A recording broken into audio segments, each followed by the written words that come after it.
Hello guys, এই যে আমি ফাইনালি চলে আসলাম মধুবাণী পার্ক। এই যে দেখেন মধুবাণী, এটা ধূপগুড়ি থেকে আসতে লাগে। ধূপগুড়ি থেকে গড়কাটা এসে যদি টোটোওয়ালাকে বলা যায় মধুবাণী পার্কে যাব, তো টোটোওয়ালাই পার্কে নিয়ে আসবে। তো ফাইনালি পার্কটা অনেক সুন্দর, সামনে একটা বড় ব্রিজ হয়েছে। এটা হচ্ছে তোমার এই কি যেন বলে, নাওথোয়া যাবার রোডে আসলেও হবে এই মধুবাণী পার্কে। তো এগুলা হচ্ছে বসার জায়গা, গাছ অনেকগুলো আছে বড় বড়। এখানে একটা রেস্ট রুম, হোটেল, ওখানেও হোটেল আছে।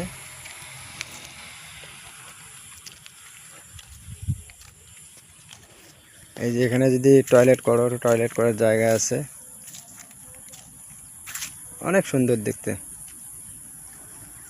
মাত্র 20 টাকার টিকিট নেয়।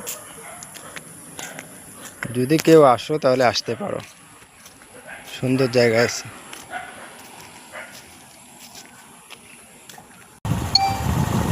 তো এই যে আমি এখন বাড়ি চলে যাচ্ছি।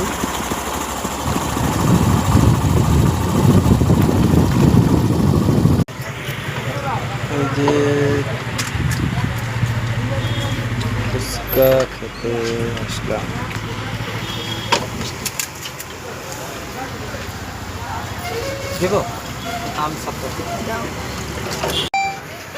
দেখো কত মানুষ খেতে আসছে। ফুচকার দোকানে অনেক ভিড়।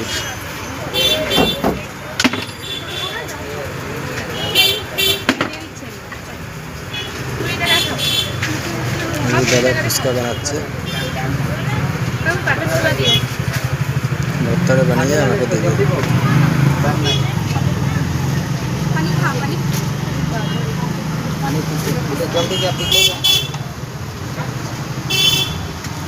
লাইন গাড়ি,